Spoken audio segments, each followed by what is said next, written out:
As a virtual assistant, is it better to be a generalist or a specialist? So, if you're new here in my channel, my name is Mia, and I am a training and onboarding manager where I hire and train aspiring executive virtual assistants.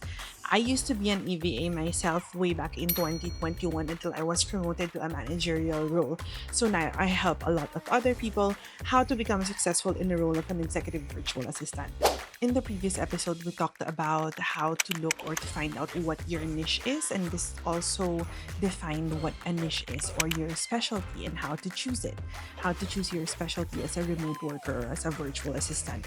Today, we're going to find out if you have to be a generalist or a specialist, meaning when you are a generalist, you'll be able to provide a lot of different services. You're going to be like a jack of all trades. When you are a specialist, you're going to provide a specific specialty or service to your client, meaning you're not going to do a lot of different tasks such as email, calendar, travel, household, but you will be specifically doing just, let's say, probably social media management or video editing or graphic design. So those are the different niches or specialties, whether you be a generalist or a specialist. Let's start off by describing what is a generalist. So, a generalist is just like me. I'm an executive virtual assistant. I'm considered as a generalist even if there is a specific specialty. It's an EVA role. It's still considered as a generalist because I do a lot of different things for my clients. So, I do inbox management, calendar management, travel management, household meeting. What else? Data entry, research management, a lot, anything. Sometimes I do a little bit of copywriting or social media management or community and communication management. So, a lot of different things. Can't say that I'm an expert in each of them, but I know how to do them, whether it be basic knowledge or expert knowledge. But that's what a generalist is. You offer a lot of different things or a lot of different skills to the client. The good part with being a generalist is that you have a lot of things that you can offer. You can offer your services to a lot of different potential clients in different industries. That's because you know a lot of skills, you know a lot of different tools. You have a wide range of possibilities of potential clients out there that you can reach out to and offer your services as a generalist type of virtual assistant. The downside now with being a generalist is that it's so hard to stand out, especially in the market nowadays. There are a lot of clients that are looking for executive virtual assistants. That's why you can see that there is definitely a boom or VA companies and direct clients looking for an EVA or an executive assistant. That's because an executive assistant is a generalist.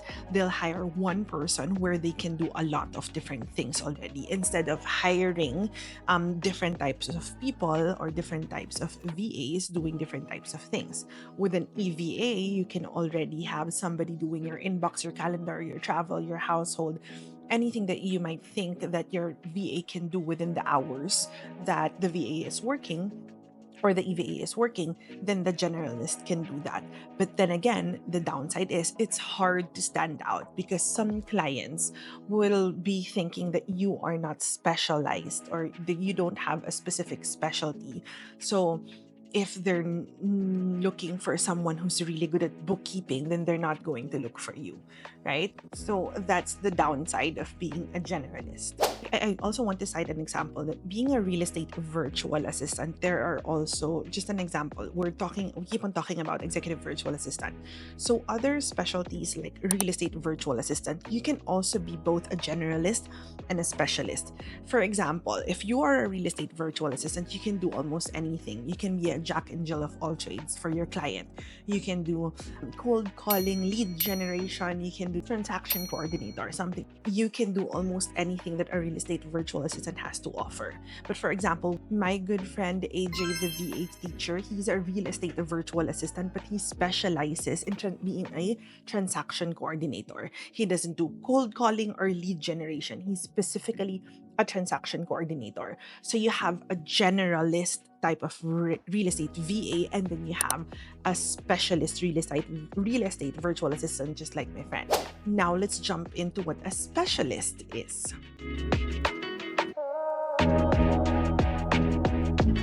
So a specialist virtual assistant focuses on one thing, and they make sure that they become expert and really good in that one thing. You don't do all things because you are a master of one. I personally think of my specialty as an executive virtual assistant as a specialist VA in a way, because I focus on being an EVA, and I make sure that I'm good at that. But looking at the bigger picture, an executive virtual assistant is really a generalist type of virtual assistant. But at the same time, even if I'm a generalist, I want to make sure that I am an expert on that general role of being an EVA. Going back to being a specialist now, your specialist role as a virtual assistant is you can be like a podcast virtual assistant. In an executive virtual assistant role, you can be a specialist. For example, I am an executive virtual assistant specifically for wedding and events planners. So you have that specific industry, and you are an expert in that specific industry only. So even if you're a generalist, you can niche it down to becoming a specialist by choosing an industry that you're going to be an expert on. So if you are a podcast virtual assistant, you can still niche it down to becoming a podcast virtual assistant for entertainment topics or entertainment podcast or financial podcasts, something like that. So you still keep on niching it down so that you can really say that you are a specialist virtual assistant in that specific role and specific industry. The advantage of being a specialist is that you can market yourself as a specialist or an expert in that one industry, so that you can also market yourself with specific potential clients that are looking for that specific type of specialist virtual assistant, which narrows down your competition because you are an expert in that one specific industry and role. Another benefit if you are a specialist is that you can actually ask for higher rates because you are just a few. You don't have a lot of competition.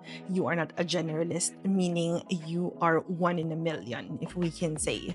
So they don't have a lot of other options. So for you to be able to market yourself really well as this really specialist type of VA, you can get premium clients and you can get premium rates as well. But of course, you have to make sure that you are a premium specialist VA.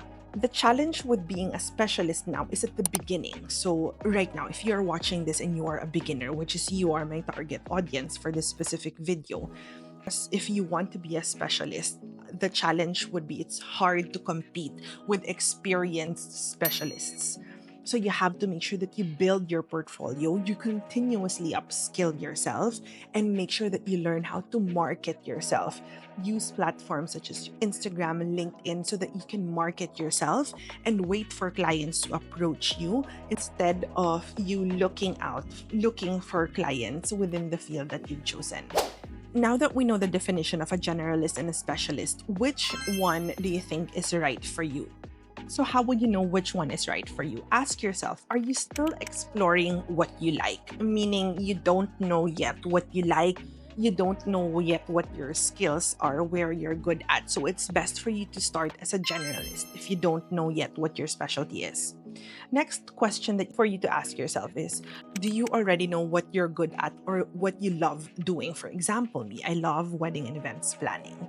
So I already know what type of industry I want to specialize on. So you can proceed with being a specialist type of VA. Other things that you can consider is, for example, do you enjoy doing a variety of quick tasks? If yes, then you can consider yourself as a generalist. Next thing that you're going to consider is, do you enjoy deep work and building long-term expertise? If that's a yes, then you can be a specialist type of virtual assistant. Take note, there's no right or wrong path with either if you want to take the path of a generalist or a specialist. You can evolve as you grow. For example, you want to start as a specialist specialist, and then after a few months you realize, no, I want to be a generalist, vice versa. So there's no wrong or right path in this video. You can either be a generalist or a specialist. Now, I'm a generalist as my chosen specialty is executive virtual assistant. Even if there is no right or wrong path, whether you be a generalist or a specialist, the easiest way for beginners, especially if you don't have experience as a virtual assistant, is for you to start off as a generalist, because you have a wider range of potential clients out there, and you can offer different roles for different types of clients. And then as you go through and build experience and skill, you can start moving to becoming a specialist and get premium clients and get higher pay. Now that we've discussed everything for this video, what do you think you are? Are you a specialist or a generalist? Comment it in the comment section below.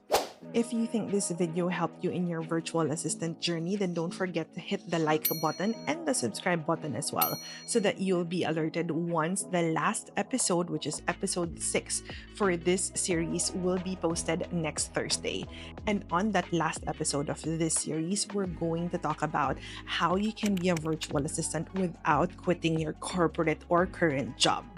Thank you so much everyone for watching, and I'll see you all next Thursday.